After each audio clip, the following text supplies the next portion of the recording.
Hey, what it do, guys? This X Factor 27 coming back to you guys again today. Today we're gonna be reacting to a video about sports kids wrestling.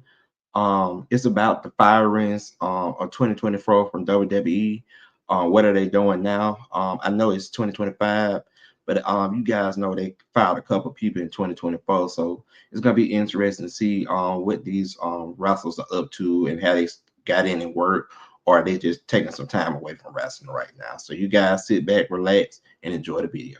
Every year WWE releases superstars, it's basically clockwork at this point. It's a part of the rotating wheel that never stops, and when some come in, others go out. There were some pretty shocking releases this year, and it wasn't exclusive to the superstars we see on the screen.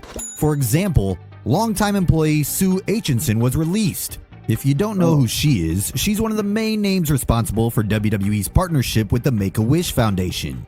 She was inducted into the WWE Hall of Fame class of 2019 when she won the Warrior Award. Some of the names whose contracts expired were Becky Lynch, Bobby Lashley, MVP, and Ricochet, so they're not counted on this list. A large chunk of the releases tend to happen in the developmental stage, and some of the more prominent names released from NXT include Amari Miller, Zion Quinn, Scripps, formerly known as Reggie, and Gable Steveson. Gable Stevenson,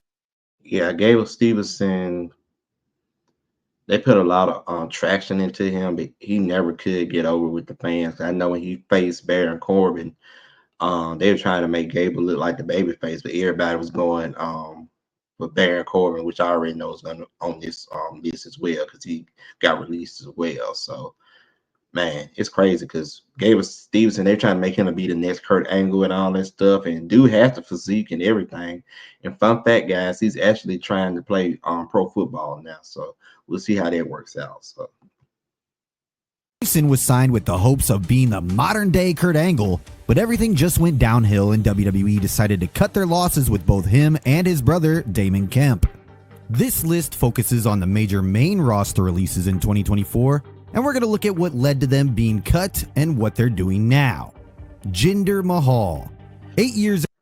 yeah, I feel kind of bad for Jinder. But he had a good run in WWE. I feel like they could have kept him around, to be honest with you. He could have still been feuding for the Intercontinental or United States champion. You know, he could have just been that bad guy here. They could have just had baby faces fight time week to week and stuff like that. Even he's in catering some weeks and stuff. Just have him around in case you need to get the baby face a good win and stuff. But Triple H and his teams know more about this stuff than we do, so we don't know how the ins and outs or how that wrestler wanted. Did they want to be a main push person, or did they ask for their release and stuff like that? So we will see. After his return to WWE, Jinder Mahal was released for the second time in 10 years. Being the first WWE champion of Indian descent, his reign in 2017 got a lot of people talking as he shockingly went from an enhancement talent to a main eventer within a week. The WWE Championship run was really the peak of his overall wrestling career, and he was at the right place at the right time. WWE, particularly Vince McMahon, was eyeing India as a lucrative market and pushed for a major name to represent the nation of over 1.3 billion people. Unfortunately, the entire approach was rushed and completely botched, and Mahal had a WWE title reign that can be more accurately described as infamous. Still, he was the 50th man to be recognized as WWE Champion, a feat nobody can take away from him. He had an 8-day reign as United States Champion in 2018, but numerous injury spells kept him out for a while, and in 2024, he shockingly emerged as a world title contender. That and his interaction with The Rock would be his last hurrah, and in April, he announced that he was moving on. He's still the Mahara, competing on the independent scene, and he's a very busy man. He's been a part of the recently created Maple Leaf Pro Wrestling promotion from former TNA figure Scott D'Amore, and is on a bit of a world tour, competing in France and having future dates in Australia in 2025. He's going to be alongside the two men who helped him become world champions, the Singh brothers, aka the Bollywood Boys. Jinder Mahal has wasted no time in making a name for himself. Veer Mahan. Oh man, that's still good to see. So I knew Jinder was gonna get work sooner or later because I mean, it looked like he picked up right after he got released, after him and WWE parted ways, he looked like he got right into the swing of thing. And I'm glad he's doing this tour and still making a name for himself because dude is talented and stuff, but sometimes stuff don't work out for a reason. So he may reinvent himself like Drew, Cody, and so many others have. And we might see him in WWE again. So he may not even want to come back to WWE. He might like the independent scene. So only time will tell. And Veer Mahal, and Saga, I know, especially with Veer, all the vignettes and stuff about him when WWE was trying to push him. We never did see him, like it came a meme pretty much in the wrestling community. So and Sangha. Veer Mahan is one of the most comically bizarre cases on this year's WWE release list. He was signed to WWE after his baseball career ended and was a Performance Center creation. It only took 3 years to make his main roster debut, and he aligned with Jinder Mahal in a short-lived faction. Seeing some singles potential in him, WWE separated him from Jinder Mahal and fellow Indian star Shanky in the 2021 draft. This was when the Veer is Coming promos began, and it followed the same playbook as the Emelina in 2016 and 17. The Veer is Coming turned out to be an inside joke from people within WWE, and it was only after WrestleMania 38 when he finally returned and took out the Mysterios. He defeated both Rey and Dominic Mysterio in separate singles matches, and it seemed like a promising start, but he completely vanished into thin air before returning to NXT months later. He reunited with his old partner Sangha, who is also a part of this list. They once again flipped back onto the main roster and got drafted to Raw together, but after an absence and an unsuccessful set of matches, they were cut from WWE. Fightful reported that it was due to the budget cuts, and Sangha commented in a video on social media that WWE wants to enter the Indian market while not giving Indian superstars any opportunities to shine. Both members of Indashir are now back in their home country of India, where they're connecting with their roots again while maintaining top physical shape. Xia Li. Well, that's good for them. They went back to their roots and back in their home country and stuff. It's plenty of. I know they find work. It's plenty of wrestling promotion that would love to probably have them for real. I know AEW. I know they have a big tag team division. TNA, ROH, and all smaller ones. NWA, all the stuff. Would like to have them there, but only time will tell. And even if they want to come back, they can wrestle in their home country. I know they probably have wrestling promotion there as well. So only time will tell for them as well. Xia Li, I didn't know much about her. I know she was in NXT, SmackDown, and all this stuff like that, but she really didn't really get over with me a lot. I know she was around time to time, but she really was just. She had a very cool gimmick. She kind of reminded me of Katana from Mortal Kombat. If you guys still play Mortal Kombat, I really liked the gimmick, but she just didn't connect with me, and I guess a lot of other people have said the same thing as well. We want to say that Xia Li's release was one of the saddest ones in 2024, but in reality, she's doing perfectly fine right now. Her 7-year tenure ended in WWE, with Xia Li becoming the first Chinese woman to compete in WWE. She also made history by becoming the first Chinese wrestler to enter the Royal Rumble match. It felt like she was one of the most underutilized women on the roster, and she was unfortunately grouped with Jinder Mahal and Indashir in the budget cuts. Her journey was a really hard one. She moved across the world to the United States from a completely different country and culture, China. She didn't even speak English when she arrived in the United States, and she made her way while learning a language drastically different from her own and adapted and made friends along the way. There seems to be a lot of respect for her within the WWE locker room, with Xia Li revealing that Becky Lynch went out of her way to help her and have a small program in 2023.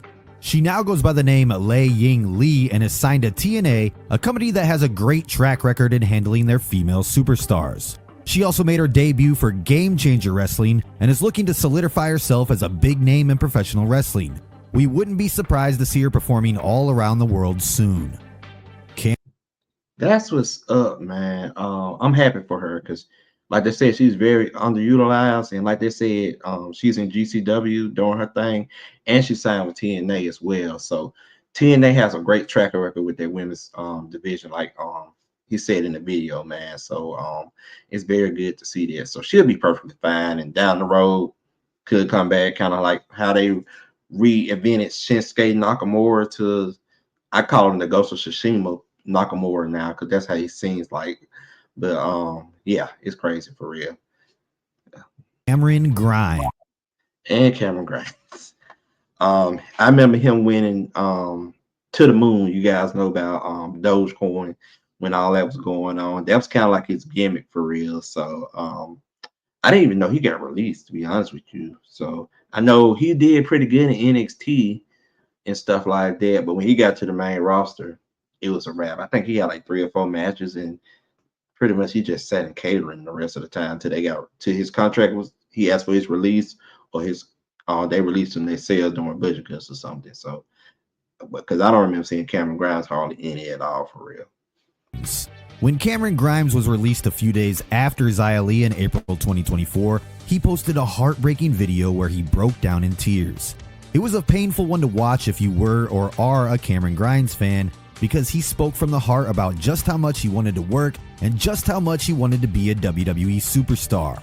He ended it on a positive note by thanking his fans and saying there was a fire lit under his backside to go somewhere else and prove to WWE why they were wrong. He was a big hit in NXT and had a successful run, especially when he was in that awesome storyline with Ted DiBiase and LA Knight. Technically speaking, Cameron Grimes is the last ever $1 million champion, a prize title held by some of the greats in the wrestling industry. He further cemented his success by having a 2-month run as the North American champion. He was one of the superstars most negatively affected by the shift to NXT 2.0, with the introduction of some major names like Braun Breaker. He still managed to reinvent himself a little bit and enjoyed consistent TV time, but he was getting increasingly out of place in NXT after over 3 years, and it was time for him to move to the main roster. The issues began after he joined the main roster, however. He beat Baron Corbin in 6 seconds on his debut, only to get shoved to the side with occasional appearances and dark matches. WWE sent him packing with a loss to Braun Breaker, and his fate ended up being that of a guy who WWE had no creative plans for. Still, he had a mission to bounce back, and that's exactly what he's doing now under his real name, Trevor Lee. That fire under his backside has led him to becoming a busy man. He's doing great on the independent scene and has wrestled 20 matches since his WWE release, even heading to Canada and Australia to compete. Trevor Lee is in the best physical shape of his life, and it looks like he's going to be fine outside of WWE. He has a mature outlook on the lack of TV time he faced on WWE's main roster. He said that he had to pester writers every week to get a spot and admitted that the writers have a stressful job trying to figure everything out. He also acknowledged that it's not easy to get a slot in a 2-hour show, and it shouldn't be either because it's WWE and it's meant to be the top of the top. Ultimately, he believes that he didn't take the opportunities that were given to him well enough, and he views it as a learning lesson for himself in the future. At 31 years old, he essentially is in his early stages of his wrestling career and has a long and big future ahead of him. We wouldn't be surprised to see him back in a few years. Yep. Yeah, I can see him coming back.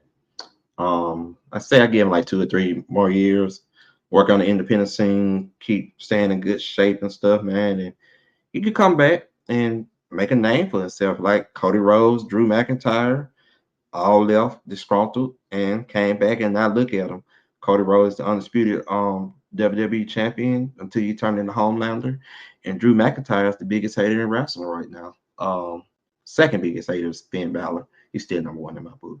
But yeah, that's good to see. So we just gotta give him time, and hopefully that to the moon gimmick is over with, and he can come back at his real name for real. So his own original character, not the to the Dogecoin and all that stuff no more. So kind of type gimmick. So that's cool to see though. Odyssey Jones. Odyssey Jones is the sole exception on this list because WWE was forced to release him even though they were pushing him on television.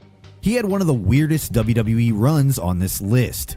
He was in NXT for less than 2 years and was featured as a part of weekly television before an injury in 2022 made him miss most of the year. In 2023, he was drafted to Monday Night Raw and vanished from the face of the earth. The only time Odyssey Jones was mentioned by fans was a running gag over his pointless draft from NXT to Raw. It took over a year for WWE to finally have something for him, and it was a good spot to be in. The ever-growing dissent between Kofi Kingston and Xavier Woods worsened when Kofi recruited Odyssey Jones to be on their side. He wasn't meant to replace Big E, but that was the story being told between Woods and Kingston. But just as Odyssey Jones was getting momentum and finally in the spotlight, domestic violence allegations against him resurfaced. As per WWE's policy against domestic violence, they instantly cut ties with him and there hasn't been a word from him since. It's hard to imagine that he'll be back in WWE if the allegations turn out to be true. Indy Hartwell.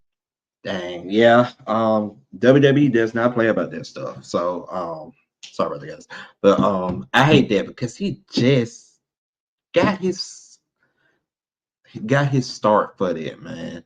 And him being with the New Day was a very good thing for him, to be honest with you, man.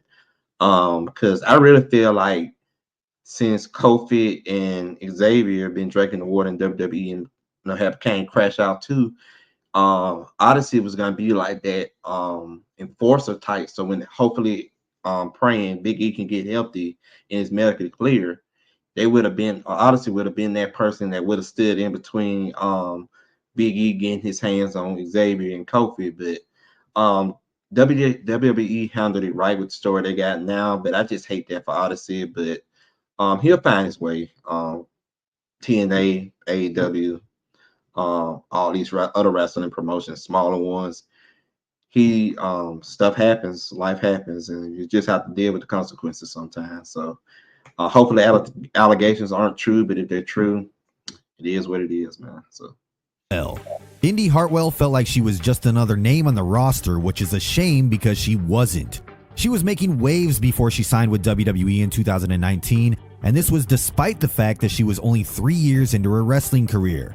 Her run in NXT was a lot more enjoyable than the main roster because she was consistently associated with big names in the brand like Candice LeRae and Johnny Gargano. Together with Austin Theory, they were the way, and it was an enjoyable but short-lived run they had together, even winning the NXT Women's titles. Nobody expected her to be the one to dethrone Roxanne Perez, but she at her moment enjoyed an impressive lineage of NXT Women's champions. Unfortunately, it wasn't meant to last for her, as an injury forced her to relinquish the title and give her the shortest reign in the history of the NXT Women's title. Her main roster run never took off, and it seems like even Candice LeRae benefited and got more TV time after Indy was released. The biggest problem is what we mentioned in the beginning. WWE built up such a strong women's roster that Indy Hartwell was just going to be another name. But she has a lot more to offer, and in hindsight, 2019 was probably not the best time for her to be in WWE. But at 28 years old, she has a long way to go. Considering how she was only released later in the year, she's currently going through a 3-month no-compete clause, and we presume that she's going to be back out there killing it. TNA looks like it would be a good fit for her, but whatever happens, she's likely going to return to WWE someday as a completely changed star. Tegan Knox. Yeah, he took the words right out of my mouth. TNA would be perfect for her. She does not need to go to AEW because AEW's women's division is stacked. TNA would be a good place for her to go and prove herself, like literally, and stuff like that. And like I said, like I keep reiterating, be yourself on the indies, come back a different, whole brand new person, and crash out on WWE like everybody else has been doing. So that's the right thing with, I think. Tegan Knox's situation might be the only one on this list apart from Odyssey Jones where it's hard to blame WWE. Her release seemed to be a matter of when and not if. The Welsh star garnered a bit of a cult following throughout her time in NXT and WWE.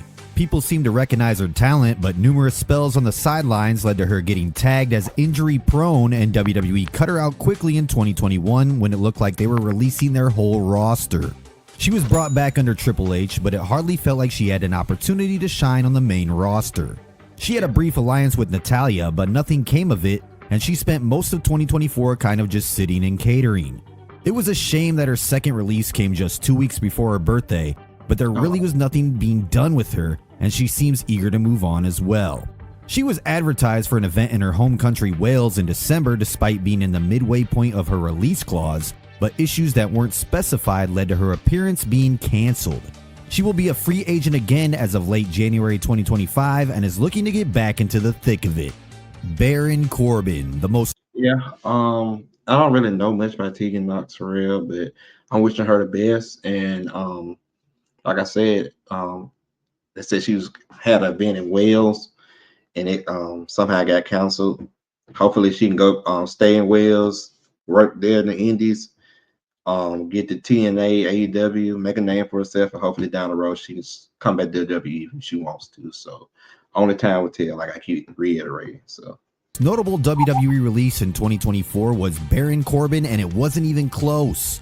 For years, Baron Corbin had the unfortunate reputation of being just another guy and a villain who people wanted to see just go away. But behind the scenes, he had a great attitude and grew over the years. After falling short of expectations when he was pushed in 2017, he still managed to maintain strong roles in WWE, although to many, he wasn't hitting the mark. His NXT run proved to be a career resurgence, and we saw a side of him that was never seen in WWE before. It took him quite a few years to get there, but it looked like he was finally ready to be taken seriously as a superstar on the main roster. The move to the main roster turned out to be a complete and utter waste. Why he was even called up from NXT is unknown because there were no plans whatsoever for him. Corbin found himself playing a good guy for the first time in 8 years on the main roster, but he just didn't fit into the creative plans of Triple H. It was an unfortunate side effect of having too many superstars on the main roster, and it felt like his second shot at the big time was completely squandered. Baron Corbin, a guy who many considered a WWE lifer, was axed after over a decade with the company. Unfortunately, he was one of those guys who was negatively affected by the change in regime, but not everything is bad. For one, he seems to have established a good relationship with the superstars who walked through the locker room in the last decade. In 2024, more fans than ever acknowledge that Baron Corbin is a legitimate talent who worked hard to get where he was. There won't be any shortage of companies willing to sign him, and hopefully he will make the right decision if he does get back into wrestling. It would be a shame if his career ended after WWE, because it seems like he has a lot more to offer in the world of wrestling. He seems to be doing just fine after life in WWE, coming in second and first place in jiu-jitsu competitions and cooking a mean steak. If no other company picks him up, you best bet Food Network will. Unlike in the previous years, the releases we saw on the main roster, barring Odyssey Jones, didn't make it seem like WWE was firing them. For the most part, you can see that WWE simply had nothing for these superstars creatively. yeah, by Baron Corbin, he'll be perfectly fine. Um, I think a really good fit with him would be TNA. I know I'll say TNA for the last three of them, but him him going against Joe Hendry would be a very good feud for real, man. And Baron Corbin knows about wrestling, and he could be a good locker room leader. Because I really didn't understand, like he said in the video. I don't get why they even called him up because he was doing good in NXT. He could have been like Dijak, somebody that has been to the main roster but got called back down and was the gatekeeper. Like, hey, if you want to be making in WWE, you got to go through me, bro. So that's what I was thinking for real. But I hate that, but he'll be fine. TNA, even AEW, but I really feel like a good pick for him would be TNA. He'd be TNA World Champion, and stuff like that, or X Division. I know X Division is made for smaller people, but you never know, man. The sky's the limit for Baron Corbin, and he's talented, good on the mic. He'll be perfectly fine. He's a vet in wrestling. And Dolph Ziggler, aka Nick Mimit, is over there doing his thing. So hey, you never know. We have feud with them, Joe Hendry, all them boys over there. So, yep. But that's the end of the video, guys. Shout out to Sports Keys Wrestling for the video. Link will be in the description below. And you guys let me know any other wrestlers outside of WWE or the ones in the video, your thoughts about their firing, what you think would be best for them in the future, man. So, y'all have a good day.